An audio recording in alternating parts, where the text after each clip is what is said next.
हरे कृष्ण हरे राम राम राम हरे हरे, हरे कृष्ण कृष्ण हरे हरे, हरे राम राम हरे हरे, हरे कृष्ण कृष्ण हरे राम राम हरे हरे, हरे कृष्ण कृष्ण हरे राम राम हरे हरे। हरे कृष्णा। अंतर्राष्ट्रीय कृष्ण भावनामृत संघ अयोध्या द्वारा आयोजित इस जप सत्र में भाग लेने के लिए आप सभी का हार्दिक धन्यवाद। अब चलते हैं आज के श्रील प्रभुपाद के विचार पर। Yes, so today is August 11 and today's quote is, we should take any Leela of Krishna as supreme. The Vrindavan Leela, Krishna Leela with the gopis is the most confidential Leela. We should not entertain this confidential Leela unless we are liberated. It is very difficult subject matter. And because they cannot understand what is Krishna's Leela, they imitate and they fall down. Vrindavan, August 11, 1974. Hindi में अनुवाद है, हमें श्री कृष्ण की किसी भी लीला को सर्वश्रेष्ठ मानना चाहिए। वृंदावन लीला अथवा गोपियों के साथ श्री कृष्ण की लीलाएं सर्वाधिक गोपनीय लीलाएं हैं। जब तक हम मुक्ति के स्तर पर ना हो, हमें इन पर अधिक विचार नहीं करना चाहिए। यह अत्यंत कठिन विषय है और चूंकि वे कृष्ण की लीलाओं को समझ नहीं पाते, वे इसकी नकल करते हैं और उनका पतन हो जाता है। वृंदावन 11 अगस्त 1974। भक्ति वेदांत स्वामी श्रील प्रभुपाद की जय। हरे कृष्णा। तो आज मैं उपलब्ध हूँ ये व्याख्यान सेवा करने के लिए, मेरे को आशीर्वाद दीजिए। वाञ्छाकल्पतरुभ्यश्च कृपा सिन्धुभ्येव च पतितानां पावनेभ्यो वैष्णवेभ्यो नमो नमः। अनंत कोटि वैष्णव भक्तजन की जय। श्रील प्रभुपाद की जय। हरे कृष्णा। हाँ, आज का कोट श्रील प्रभुपाद बहुत सीरियस नोट पे कह रहे हैं। हम ये जानते हैं हरि अनंत, हरि कथा अनंता। भगवान की जो लीलाएं हैं, जो भगवान के गुण हैं, सब अनंत हैं। भगवान भगवत गीता में भी बोलते हैं, जन्म कर्म च मे दिव्य, मेरी समस्त लीलाएं दिव्य हैं। सो क्या दिव्य लीलाओं के बारे में हमें ज्यादा चिंतन करना चाहिए कि वैदिक भक्ति का पालन करना चाहिए? देखिए, भक्ति के पालन में बहुत सारे चरण हैं। चरण मतलब आप इसको एक सीढ़ी की तरह समझें।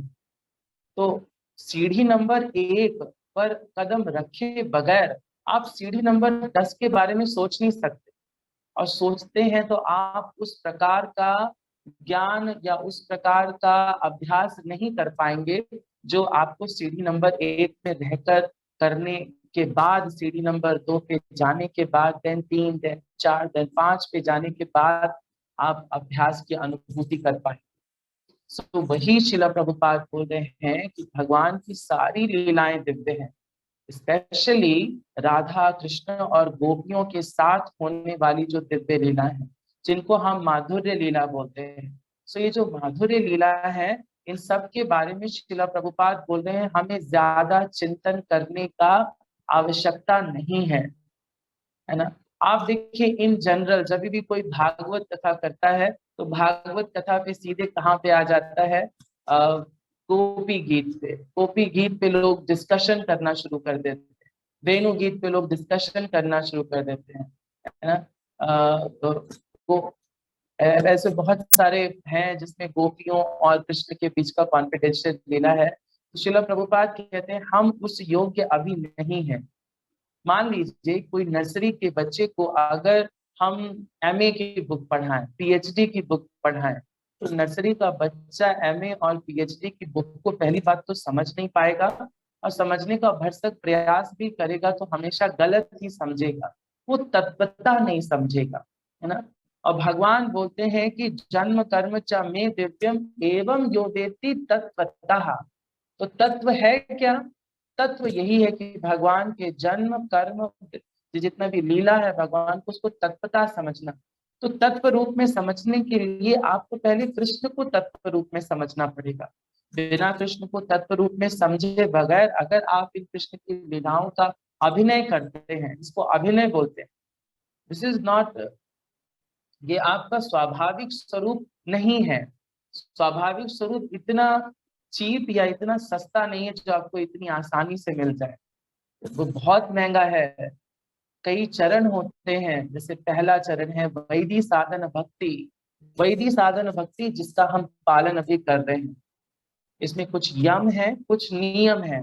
जैसे यम क्या, कुछ ऐसी चीजें करना जो बहुत जरूरी है, या जो जो नहीं करनी है, क्या, 4 नियमों का पालन करना है। और उसमें ना करना ही बताया गया है। अवैध स्त्री संग ना करना, मांसाहार ना करना, नशा ना करना, जुआ ना खेलना, ना, ये यम है। और फिर कौन सा है, नियम।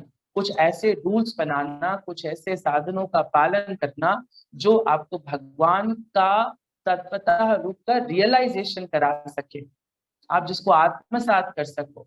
जैसे सुबह उठना, ब्रह्म मुहूर्त में स्नान करना, मंगला आरती करना, 16 माला जप करना, एकादशी का व्रत करना, ये नियम है। तो यम और नियमों का पालन करके हम वैदिक भक्ति का पालन करते हैं। वैदिक भक्ति के पालन के साथ ही साथ हम रागानुगा भक्त का आचरण पालन करने का प्रयास करते, या उनके दिखाए गए रास्ते पर चलते। तो रागानुगा भक्त कौन, रूप गोस्वामी।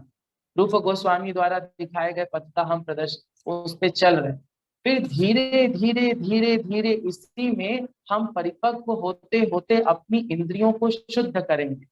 अशुद्ध इंद्रियों से भगवान की इन लीलाओं का चिंतन करना भी अपराध है।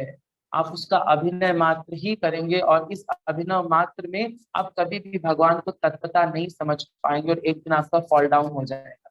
चलो प्रभुपाद कहते हैं पतन हो जाएगा, है ना। हम धीरे धीरे करके जब वैदिक भक्ति करते हैं, रागानुगा भक्ति के स्तर पर आते हैं, देन भाव भक्ति आती है। भाव भक्ति आने के बाद आपको अपना प्रेम भक्ति आती है। प्रेम भाव भक्ति का जो टॉप मोस्ट स्तर होता है वो होता है समाधि। समाधि के बाद एक आपन स्टेज आती है। ये स्टेजेस हैं, स्टेप नंबर 1। ये बहुत ऊंची सीढ़ियां, हम वहां तक नहीं पहुंच सकते, अभी नहीं पहुंचे वहां तक। जब हम आपन स्टेज पे आ जाते तब हमें रियलाइज हो जाता है कि हम कौन, गोलोक वृंदावन में हम कौन सी गोपी के अंदर में कार्य कर रहे हैं। देन हम भगवान के धाम चले जाते हैं, इस धरा धाम पर उसका एक्टिंग नहीं करते, हमें भगवान तुरंत कॉल कर देते हैं गोलोक वृंदावन। देन हम प्रेमा भक्ति कर पाते हैं। और इस प्रेमा भक्ति और इस भाव भक्ति का जो टॉप मोस्ट रिप्रेजेंटेटिव है, that is Shrimati Radha Rani. Actually शिला प्रभुपाद सहजिया बनने से हमें रोक रहे हैं। सहजिया क्या होते हैं? सहजिया वो लोग होते हैं जो स्वयं को राधा डिक्लेयर कर देते हैं। आपने देखे होंगे समाज में ऐसे बहुत सारे लोग बोलेंगे मैं तो कृष्ण की राधा हूँ, मैं तो ललिता सखी हूँ, मैं तो विशाखा सखी हूँ। नहीं, शिला प्रभुपाद कहते हैं नहीं, ऐसा स्वरूप आपको इतनी आसानी से प्राप्त नहीं हो सकता। और अगर प्राप्त हुआ भी है तो आप उसका प्रदर्शन नहीं करोगे, आप उसको प्रदर्शित नहीं करोगे। ऐसे भक्त छुप कर रहते हैं और नित्य वो समाज में या प्रस्तुतिकरण नहीं करते। दिस इज कॉल्ड अभिनय। वो अभिनय नहीं करते। राधा रानी अपना अभिनय नहीं करेंगे आके कि मैं कृष्ण से प्रेम करती हूँ। There is only one Radha Rani, there is no another than. कोई राधा रानी को रिप्लेस नहीं कर सकता है।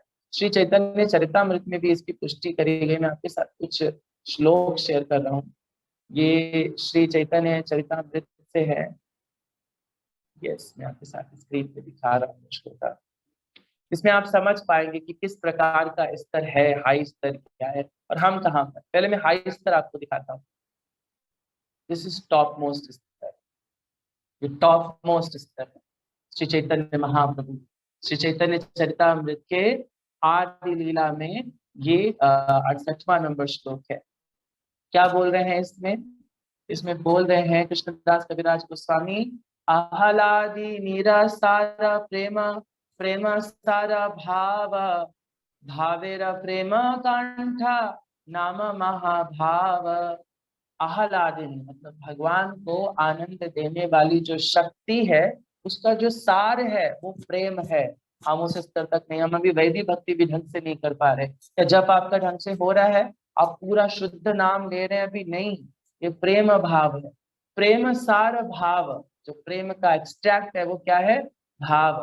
भावेर परम काष्ठा, जो भाव का परम काष्ठा है वो क्या है? महाभाव। उसका नाम क्या है? महाभाव। अगले श्लोक में बोला जा रहा है, महाभाव स्वरूप श्री राधा ठाकुरानी, सर्वगुणा खानी कृष्ण कांता शिरोमानी। This is Radha Rani. महाभाव का जो स्वरूप है, दैट इज हमारी श्रीमती राधा ठाकुरानी। सर्व गुणा खानी, सारे गुणों में श्रेष्ठ, कृष्ण कांता शिरोमणि। कृष्ण कांता मतलब कृष्ण को बहुत प्रिय है, शिरोमणि है। That is Radha Rani position. So if you are declaring yourself as Radha Rani, as one of the Sakhi, so actually you are acting. Srila Prabhupada कह रहे, this is not so easy, this is not so cheap. ये भाव road पे मिलने वाली, बांके बिहारी मंदिर के पास मिलने वाली कोई कचौड़ी चाट नहीं है जिसको खा के आप भाव डेवलप कर लें। भाव डेवलप करने के लिए आपको साधु संगत करना पड़ेगा, कई जन्मों तक वैदिक भक्ति करनी पड़ेगी। This is not so easy. तो प्रभुपाद बोल रहे, इन लीलाओं का हमें ज्यादा श्रवण नहीं करना चाहिए, क्योंकि हमारा इंद्री उतना शुद्ध नहीं है। हम उस इंद्री से हमेशा अशुद्धता ही देखेंगे। आपके हाथ अगर कीचड़ में सने हुए हैं, तो आपके हाथ में अगर कोहिनूर हीरा भी रखा जाएगा, तो वो कोहिनूर हीरा भी आपको बेरंग दिखेगा। वैसा ही हमारा हाथ, हमारा हृदय, हम मलिच्छों से भी नीच कुल के हैं, हम इतना गिर चुके हैं, हमारा इतना लोअर स्तर है। इस लोअर स्तर को हम इतनी आसानी से प्राप्त नहीं कर सकते, मगर साधु संग करके हम सर्वसिद्ध हो सकते हैं।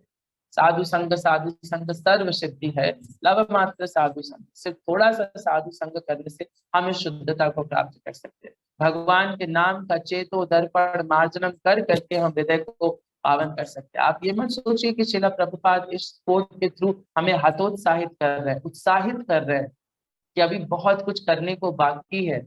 Enthusiastic like an English man and humble like a Bengali mother. कल के श्लोक में श्रील प्रभुपाद बोले, तो उत्साह नहीं कम करना, उत्साहित रहना है। वही भक्ति और सीरियसनेस से करनी है, रागानुगा भक्तों की बुक्स और सीरियसनेस से पढ़नी है, ताकि एक दिन हम भी भाव स्तर को प्राप्त कर सके, भाव के बाद प्रेम स्तर को प्राप्त कर सके, और प्रेम स्तर में राधा रानी हमें अपॉइंट करें श्री कृष्ण की किसी सेवा में, गोलोक धाम में। ये जो सहजिया बन के इधर उधर घूमना, कुछ ना करना और अपने आप को डिक्लेयर कर देना, no, this is not so cheap, ये इतना सस्ता नहीं है। और ऐसे भक्त कभी भी सामाजिक स्तर पर इस बात का प्रदर्शन नहीं करते। सो Prabhupada is inspiring us not to be Sahajiya, better is to be struggle with this your mala के साथ struggle करना better है, better than, it's better to struggle with your mala rather than to struggle with the Krishna Leelas and speculating about it, उसके बारे में speculation करने की जरूरत है। तो हमारे संदर्भ के विषय में नहीं है और हम उसको समझ नहीं पाएंगे, इसलिए श्रील प्रभुपाद हमें इस तरह की लीला का श्रवण करने से मना कर रहे हैं, क्योंकि हम इसको ज्यादा समझ नहीं पाएंगे। Okay, so thank you so much. That's all I understood from today's transcendental quote by our Srila Prabhupada. Now it's time for the next shloka of the chapter 13, text number 16. Recite करने के लिए हमारे साथ हैं कामेश्वरी वर्मा माता जी। हरे कृष्ण माता जी। हरे कृष्ण प्रभु जी, पंचांग प्रणाम। मैं स्क्रीन पे माता जी शेयर करता हूँ।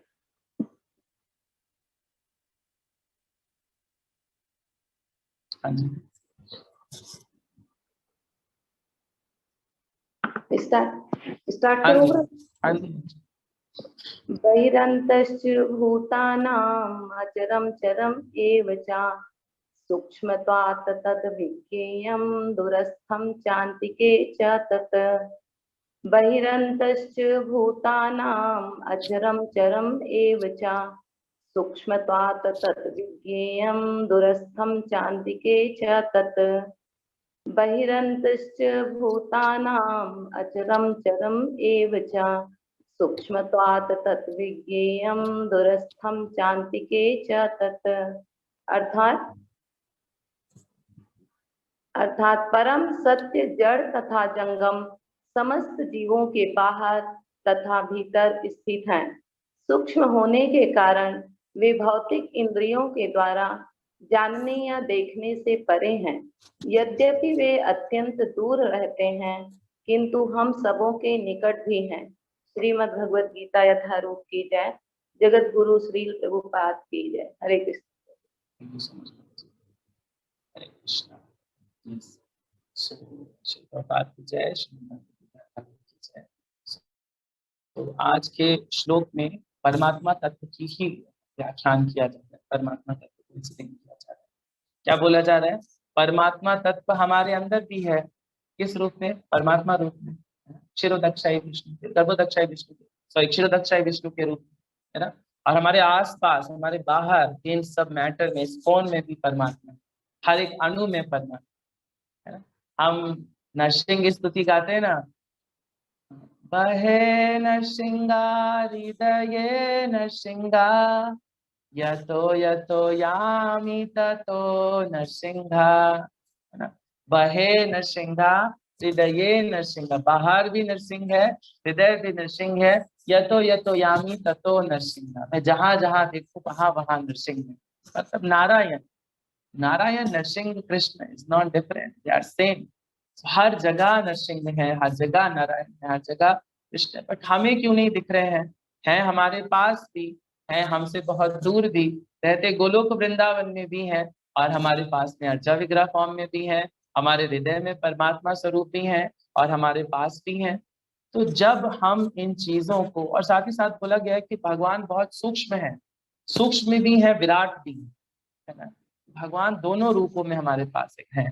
तो यहाँ पर ये बोला गया है कि एक बद्ध जीव के लिए इस स्थिति को समझ पाना मुश्किल है तब तक जब तक उसकी इंद्रियों का शुद्धिकरण नहीं होता। जैसे मैंने आपको बोला ना, हाथों में कीचड़ लगे हाथों में अगर आप कोहिनूर हीरा भी देखोगे तो कोहिनूर हीरा भी आपको बेरंग दिखेगा।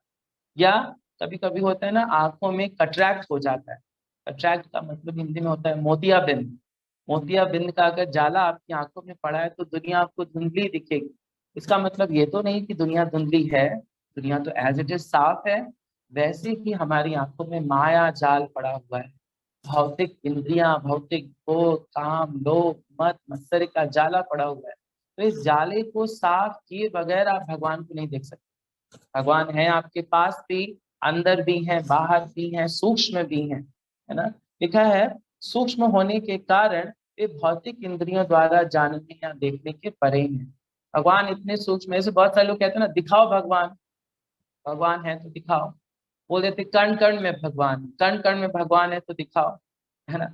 बहुत सारे लोग इसको चैलेंज करते, अगर है भगवान तो दिखाओ। अरे भाई, आप एक नॉर्मल सी चीज तो नहीं देख सकते, बट भगवान की उपस्थिति कैसे उदाहरण दिया जाए। जैसे अब उनसे पूछा जाए कि कोरोना नाम की बीमारी है, कोरोना वायरस दिखाओ। दिखता है कोरोना वायरस? क्या नहीं। आप देख रहे हैं क्या बड़े बड़े कोरोना वायरस किसी को खा रहे हैं? क्या नहीं। But it is existing. तो वैसे ही भगवान अपनी शक्तियों के रूप में, कण कण की ऊर्जा के रूप में भगवान उपस्थित है, बट आप देख नहीं सकते क्योंकि आपकी इंद्रियां इनकम्प्लीट हैं, आपके सेंसेस पूर्ण रूप से कंप्लीट नहीं। आप कुछ मीटर की दूरी के आगे देख ही नहीं सकते। कोई को किसी का विजन 500 मीटर नहीं होता है कि 500 मीटर दूर खड़ी चीज उसको साफ दिखे, 1 किलोमीटर दूर खड़ी चीज उसको पास दिखे। तो आप और सूक्ष्म चीजों को, जब आप वायरस जैसी छोटी चीज को नहीं देख पा रहे हैं तो आप भगवान को कैसे देख पाएंगे? आत्मा का क्या साइज बताया गया है श्रीमद् भागवत गीता में? आपके बाल के आगे हिस्से के 10,000वें हिस्से के बराबर उसका साइज है। 10,000वें हिस्से के बराबर का उसका साइज। तो जब इतनी चीज, आप इतनी छोटी चीज नहीं देख पा रहे हैं तो आप कैसे समझेंगे? नहीं देख सकते आप। भगवान के विशाल काय रूप जो इतना दूर रहते हैं गोलोक वृंदावन में, तो उसको भी आप नहीं देख सकते। Why? Because your senses are incomplete. Srila Prabhupada Kathopanishad का एक श्लोक भी बोल रहे हैं, बोल रहे हैं आसीनो दूरम व्रजति शयनो याति सर्वदा। चूंकि वे निरंतर दिव्य आनंद में रहते हैं, अतएव हम यह नहीं समझ पाते कि वे सारे ऐश्वर्यों का भोग किस तरह करते हैं। हम इन भौतिक इंद्रियों से ना तो उन्हें देख सकते हैं ना तो समझ सकते हैं। हम इन भौतिक इंद्रियों से भगवान को देख और समझ नहीं सकते, है ना। सिर्फ गुरु की कृपा हो या गुरु का आश्रय हो, तब आप इन नेत्रों से भी भगवान को देख सकते हैं। गुरु का अगर कृपा, गुरु अगर आपको कृपा करें तो आपको दिखा सकते हैं। तो इसीलिए बोला गया है कि गुरु का सानिध्य लेना चाहिए, गुरु का शरण लेना चाहिए। जैसे मैंने एक स्टोरी सुनाई थी श्री रामानुजाचार्य की। श्री रामानुजाचार्य राह चलते एक व्यक्ति को पकड़ लेते हैं और उससे कहते हैं, मैं तुम्हें तुम्हारी पत्नी से भी ज्यादा खूबसूरत नेत्रों के दर्शन करा सकता हूँ, चलो मेरे साथ। श्री रंगनाथ जी के मंदिर में हाथ पकड़ा श्री रामानुजाचार्य ने, खड़ा कर दिया रंगनाथ जी के सामने, दिख गए भगवान से, है ना। क्या बोलते हैं हम जब गुरु वंदना गाते हैं, चक्षुदान दिलो जेई, जन्मे जन्मे प्रभु से, दिव्य ज्ञान हृदय प्रकाशिता, शिला प्रभुपाद चक्षुदान दिलो। जन्मे जन्मे, कितने सारे जन्मों के बाद शिला प्रभुपाद ने ये चक्षुदान दिए, नेत्र दिए, दिव्य ज्ञान हृदय में प्रकाशित हो रहा, भगवान के दर्शन कर सकते हैं। बिना ज्ञान प्राप्ति के, भगवान के बारे में तत्व रूप में जाने बगैर, बिना वैदिक भक्ति का पालन किए, बिना अपनी इंद्रियों का शुद्धिकरण किए, आप भगवान को नहीं प्राप्त कर सकते, भगवान के दर्शन आप नहीं कर सकते। वो इसमें बताया गया है, हमारे पास भी है, हमारे दूर भी है, हमारी इंद्रियों के साथ भी है, हमारी इंद्रियों से दूर भी। लेकिन इसको देख कौन सकता है? सिर्फ भक्त दे सकता है। इसकी पुष्टि की जा रही है श्रीमद् भागवत अध्याय का 54वां श्लोक। क्या है?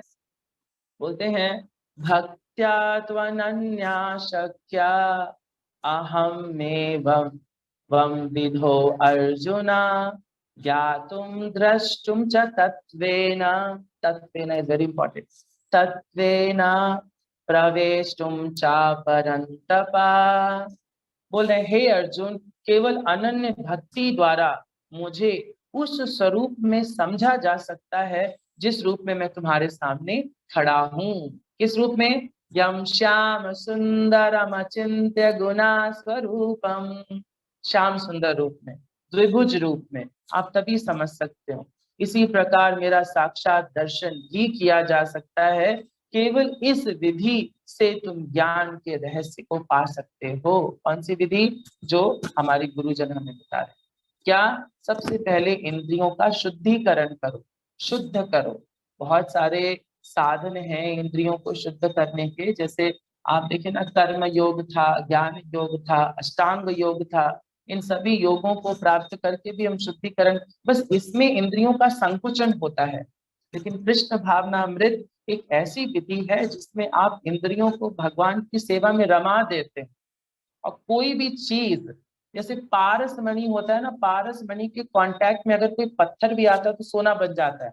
तो भगवान की सेवा वो पारस मणि के समान है, और हम अपनी इंद्रियों को इस सेवा के कांटेक्ट में लाते हैं तो ये शुद्ध हो जाता है।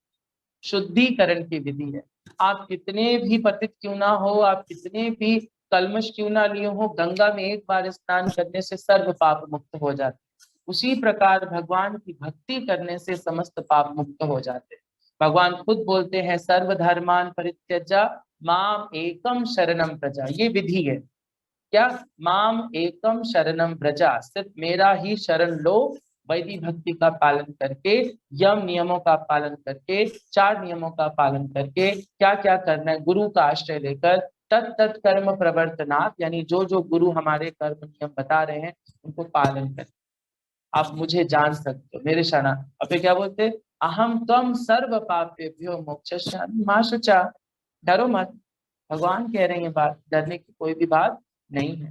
तो हम अपनी अपूर्ण इंद्रियों द्वारा उस पूर्ण पुरुषोत्तम भगवान के दर्शन नहीं कर सकते, बट भगवान है, हम ना उसको नकार नहीं सकते।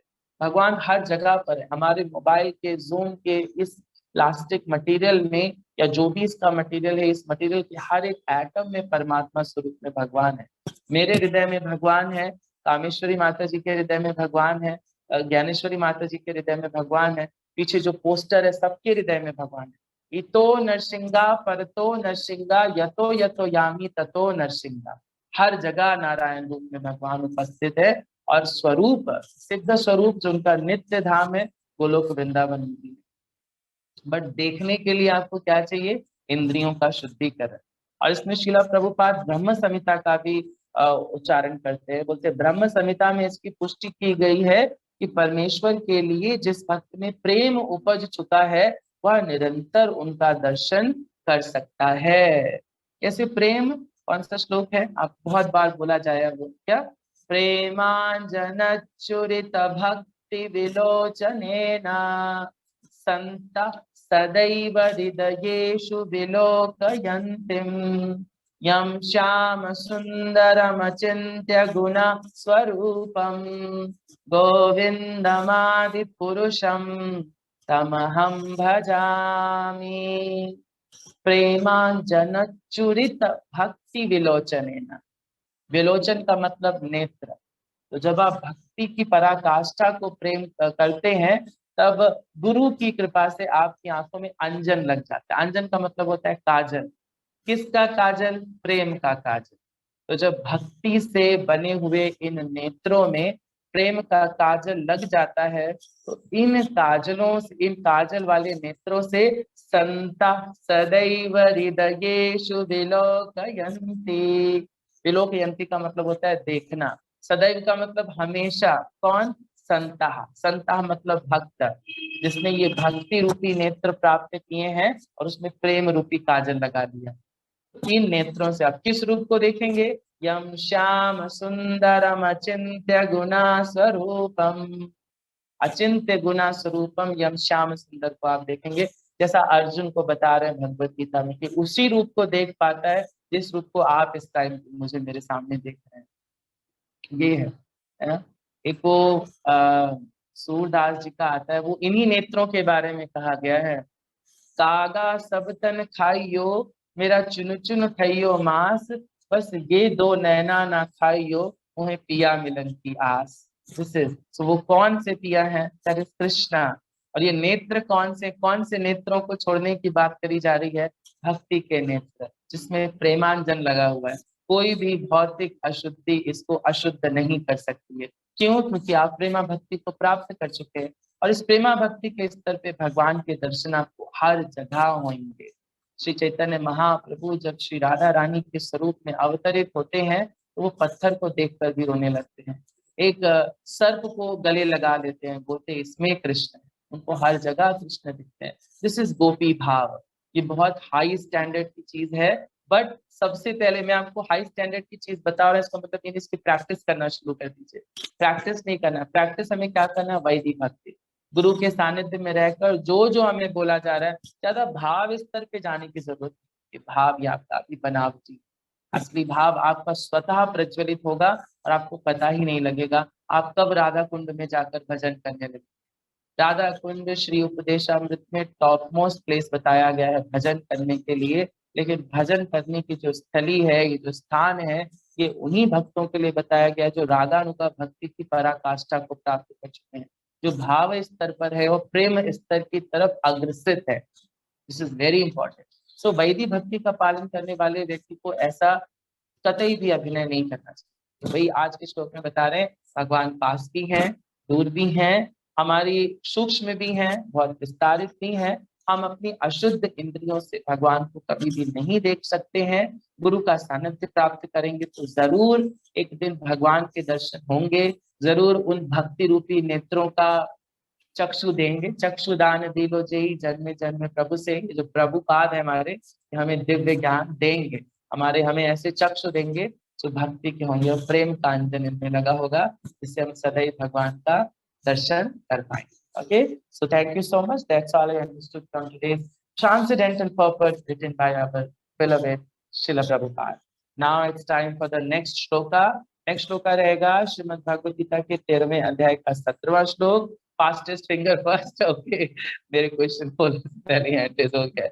यस, तो श्लोका रेसिटेशन करेंगे मीनाक्षी माता जी। हरे कृष्ण प्रभु जी, पंचांग प्रणाम। बिल्कुल प्रभु जी। हरे कृष्ण। अच्छा, ये अच्छा है, फास्टेस्ट फिंगर फर्स्ट, जो पहले एंट्रीज करेगा उसको मौका मिल जाएगा। ओके, नेक्स्ट बात कर लेते हैं कल के जपा की। तो कल का जपा हमारे कराएंगे हमारे धामवासी आराधना पांडे माता जी। हरे कृष्ण माता जी। हरे कृष्ण प्रभु जी, दंडवत प्रणाम। कल का जपा करा लोगे माता जी? जी प्रभु जी, करा लेंगे। अरे वाह, अयोध्या वासियों की जय। कृष्ण। हमारे साथ बहुत सौभाग्य, हमारे साथ अयोध्या वासी बैठते हैं। धाम वासियों का संग बहुत दुर्लभ है। स्वाति माता जी अयोध्या वासी हैं, हमारे आराधना माता जी अयोध्या वासी हैं, सब धाम वासी, धाम में रहते हैं सब। ब्रजवासी भी हमारे साथ बहुत सारे बैठते हैं। रति माता जी बैठती हैं, ब्रजवासी हैं। सौभाग्य हमारे जो पास है। नेक्स्ट अब बात कर लेते हैं श्लोका ऑफ द वीक का रिविजन। सो मैं स्क्रीन पे श्लोका शेयर कर रहा हूँ।